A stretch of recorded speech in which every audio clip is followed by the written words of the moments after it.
Hello everyone, I hope all of you are doing well. Welcome back to another video.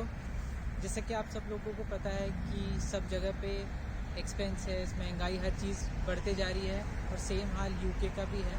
तो आज के video में हम लोग ये डिस्कस करेंगे कि यूके में एक्सपेंसेस कितने हैं एंड किस हिसाब से आपको प्लान करना चाहिए अगर आप यूके आ रहे हैं।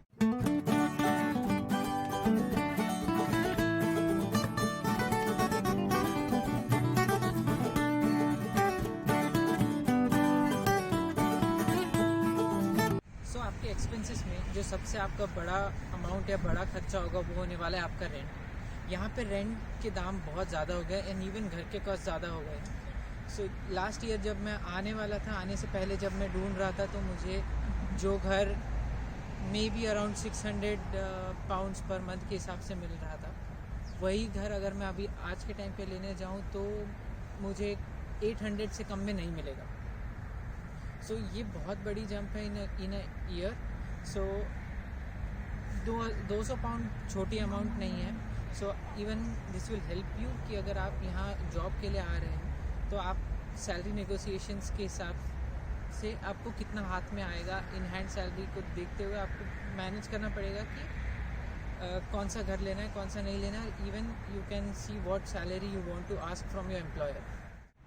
एंड आपको अगर यहाँ पे घर रेंट करना है तो उसके लिए कुछ वेबसाइट्स है जिनके बारे में अगर आपको जानना है और इनके बारे में आपको कैसे यूज़ करना है और इन डिटेल आपको चाहिए जानकारी, तो मुझे ज़रूर कमेंट्स में बताइए। मैं कोशिश करूँगा कि उस पर भी एक वीडियो बना दूँ।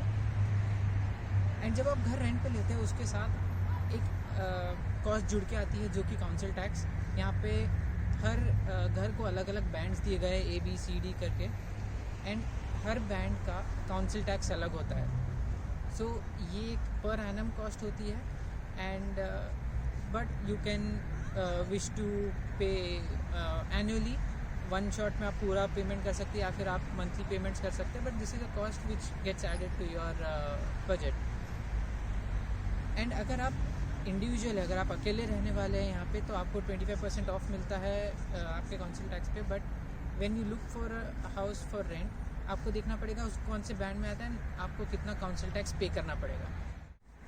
जैसे फॉर एग्ज़ाम्पल मेरा घर जो है वो बैंड A में आता है एंड मैं अकेला रहता हूँ, तो मेरा जो काउंसिल टैक्स पर मंथ है वो अराउंड 104 पाउंड्स है।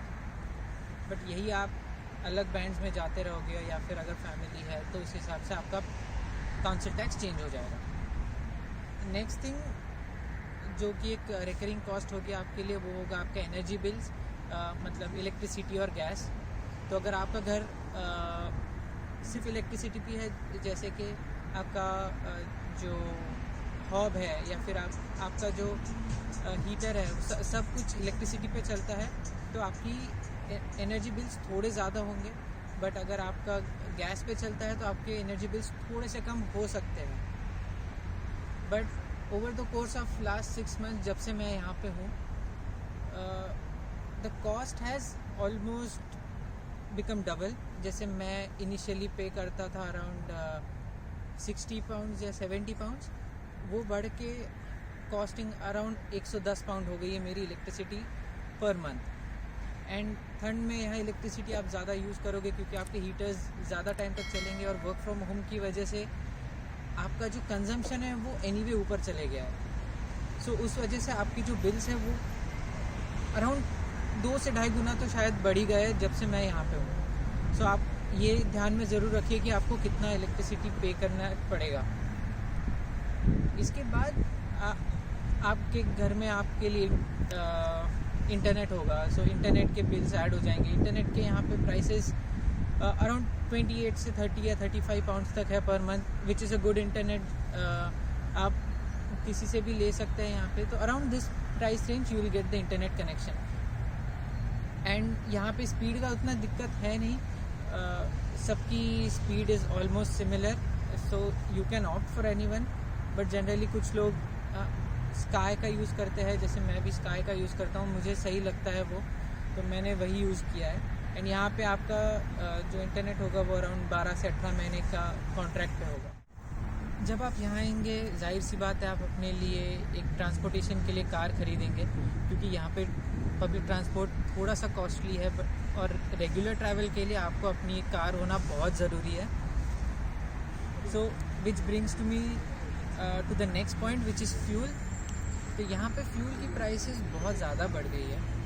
जब मैं यहाँ पे आया था तो फ्यूल वाज अराउंड 1.2 पाउंड्स पर लीटर, जो कि अब बढ़ के 1.8 1.9 कहीं कहीं जगह पे 2 पाउंड पर लीटर हो गया है.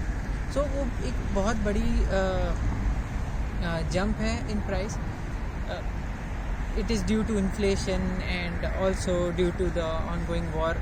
तो उस वजह से जो प्राइसेस है ये ज़्यादा बढ़ गए. तो आपको देखना पड़ेगा. जैसे मैं सुपर स्टोर जहाँ पे है वहाँ के जो फ्यूल पंप है वहाँ से फिल करना प्रेफर करता हूँ, क्योंकि वहाँ पे कॉस्ट थोड़ी सी कम होती है बाकी जो इंडिविजुअल पेट्रोल पंप्स है उससे.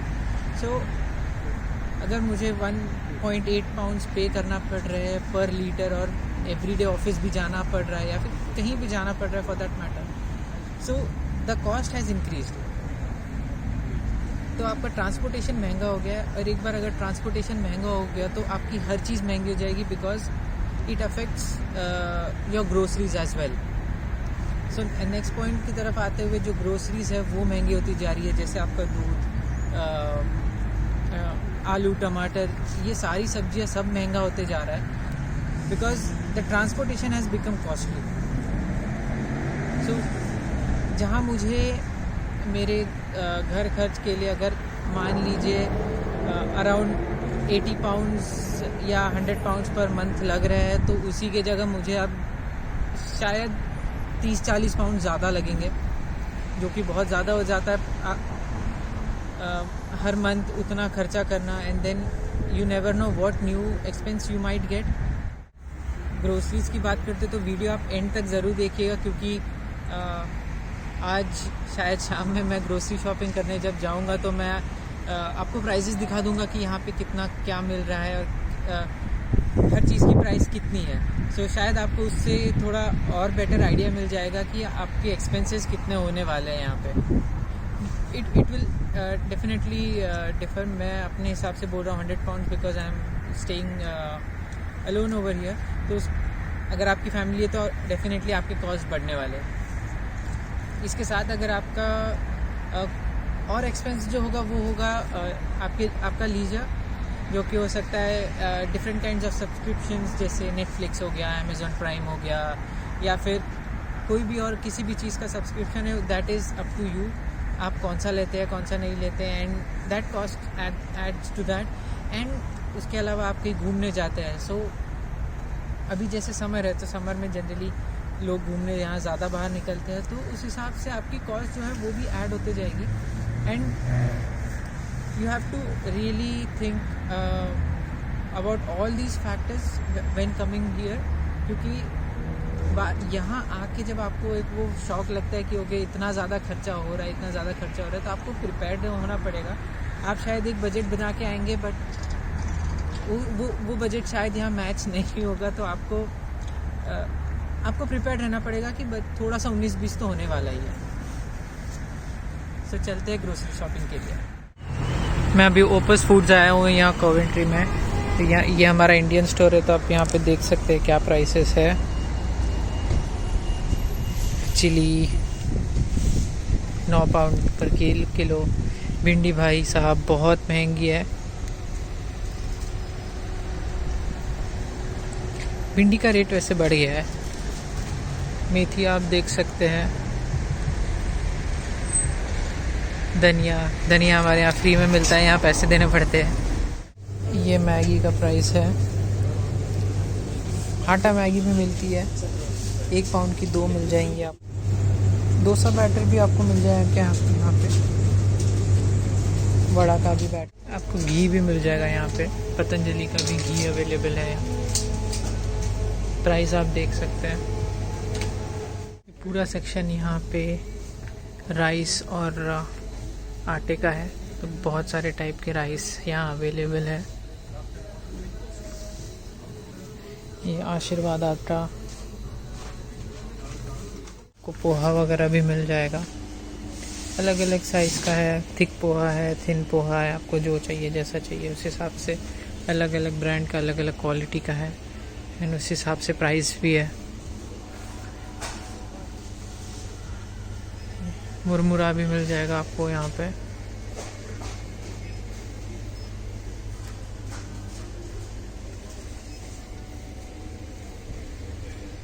ये पूरा मसालों का सेक्शन है।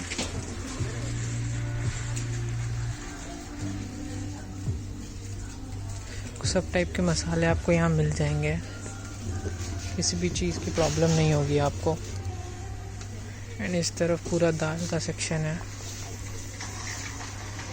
चना दाल, राजमा, मसूर की दाल भी है, मूंग है, उड़द की दाल है।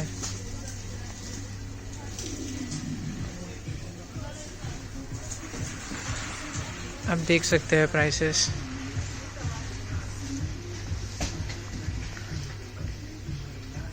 छोले,